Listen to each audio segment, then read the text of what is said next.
Hi అండి, welcome back to artistic house wife. So ఈరోజు ఒక మంచి breakfast recipe and healthy recipe అండి, మిల్లెట్స్తో చేసి చూపిస్తున్నాను నేను. సో మిల్లెట్స్ ఉప్మా అండి. సో ఫస్ట్ దీనికి కావాల్సింది ఏంటో మనం ఇంకా చూసేద్దాము. ఫస్ట్ ఇది మిల్లెట్స్ రవ్వ అంటారండి. ఇది యాక్చువల్గా మీకు మార్కెట్లో దొరుకుతుంది. మిల్లెట్స్ రవ్వ అంటే అన్ని టైప్స్ ఆఫ్ మిల్లెట్స్ని ఇలా రవ్వలాగా చేసి అమ్ముతున్నారు. సో మనకి సూపర్ మార్కెట్లో ప్యాకెట్స్ ఉన్నాయండి, తెచ్చుకోవచ్చు అది.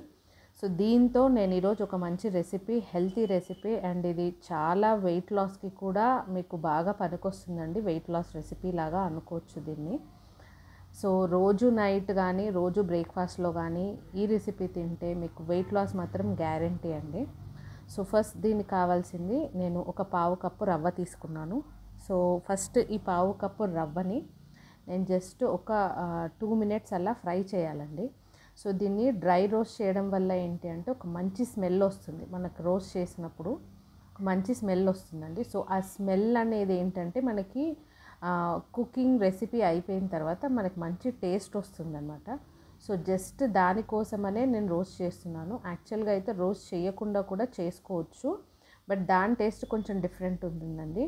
సో ఫస్ట్ మీరు ఒక్కసారి ఇలా నేను చూపించినట్టుగా మీరు ఒక 2 మినిట్స్ ఇలా డ్రై రోస్ట్ చేసి మీరు రెసిపీ చేయండి. మీకే డిఫరెన్స్ తెలుస్తుంది, రోస్ట్ చేస్తే ఎలా ఉంటుంది, చేయకుంటే ఎలా ఉంటుంది అని.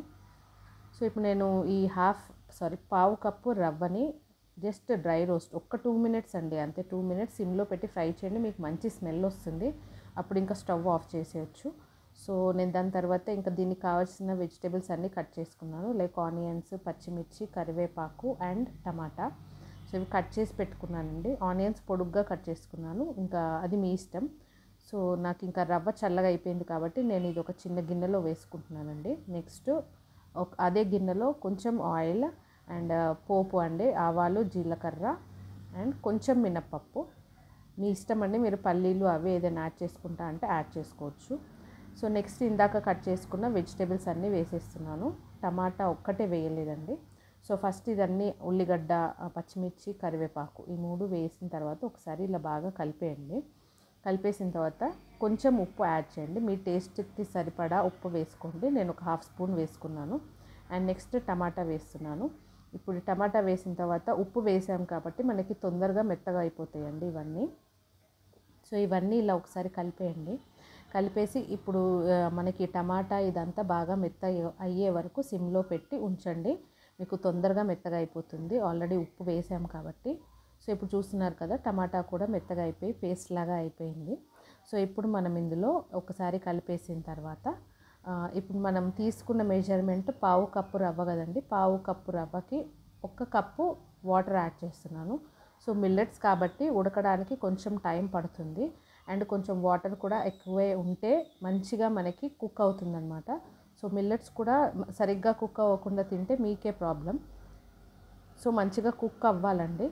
సో దాని తర్వాత వాటర్ యాడ్ చేసిన తర్వాత ఒకసారి టేస్ట్ చూసుకోండి. ఉప్పు మీకు సరిపోలేదంటే ఇంకొంచెం యాడ్ చేసుకోవచ్చు. సో ఇప్పుడు వాటర్ బాగా మసిలాయి కదా. సో ఇప్పుడు బాగా మసిలిన తర్వాత ఇప్పుడు నేను ఇలా రవ్వ యాడ్ చేస్తూ కలుపుతున్నాను. సో ఇలా కలిపేసిన తర్వాత మీరు చూడండి, మనకి చాలా నీళ్ళలాగా అనిపిస్తుంది చూడడానికి, బట్ మనకి రవ్వ ఉడకాలి కాబట్టి కొంచెం నీళ్ళు ఎక్కువే ఉండాలి. చూస్తున్నారు కదా, నీళ్ళలాగా అనిపిస్తుంది, బట్ ఇలానే ఉండాలండి, మనకి రవ్వ ఉడకాలి కాబట్టి. సో ఇప్పుడు దీన్ని మనము కొంచెం మీడియం టు సిమ్ ఫ్లేమ్లో పెట్టేసి కొద్దిసేపు వదిలేస్తే మనకి ఇది రవ్వ బాగా ఉడుకుతుంది. సో ఇప్పుడు చూసారు కదా, కొంచెం చిక్కబడింది కన్సిస్టెన్సీ అంతా. మనకి రవ్వ ఉడుకుతుంది కాబట్టి కొంచెం గట్టి పడుతుందండి. సో దీన్ని ఇంకొక 5 మినిట్స్ ఇలానే ఉడకబెట్టండి, మనకి ఇంకా గట్టిగా అయిపోతుంది. సో మనకి వాటర్ ఆల్మోస్ట్ ఎవాపరేట్ అయిపోయి ఇలా గట్టిగా అయ్యే వరకు మనం దీన్ని ఇలా కుక్ చేయాలి మంచిగా. మనకి రవ్వ ఉడికింది తెలిసిపోతుందండి, ముందు రవ్వ ఎలా ఉంది అండ్ తర్వాత రవ్వ ఎలా ఉంది అని. సో ఇంకా నేను ఉడికిపోయింది కాబట్టి ఇప్పుడు స్టవ్ ఆఫ్ చేసేసానండి. స్టవ్ ఆఫ్ చేసి మీకు చూపిస్తున్నాను, ఇలా ఉంటుందండి కన్సిస్టెన్సీ. సో ఇలా అయిన తర్వాత మీరు ఒకసారి తీసి చూసుకోండి, మీకు రవ్వ బాగా ఉడికిపోతుంది మంచిగా. సో ఇంకా మనం దీన్ని సర్వింగ్ బౌల్లో పెట్టి సర్వ్ చేసుకోవచ్చండి.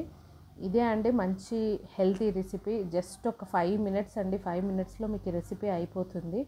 చాలా హెల్తీ అండ్ చాలా టేస్టీ అండి. సేమ్ ఉప్మా లాగే ఉంటుందండి టేస్ట్. మీరు నార్మల్ రవ్వ ఉప్మా ఎలా చేసుకుంటారో అదే ప్రాసెస్, అదే ప్రొసీజర్ అండ్ టేస్ట్ కూడా సేమ్ ఉంటుంది, ఏం తేడా ఉండదు.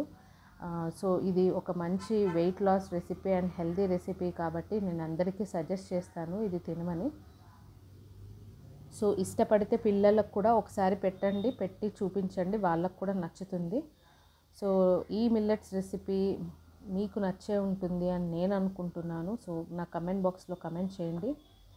సో నా రెసిపీ ఎలా ఉంది అన్నది కూడా నాకు కమెంట్ బాక్స్లో కమెంట్ చేయండి. Now don't forget to like, share and subscribe my channel. Bye guys, see you in the next video.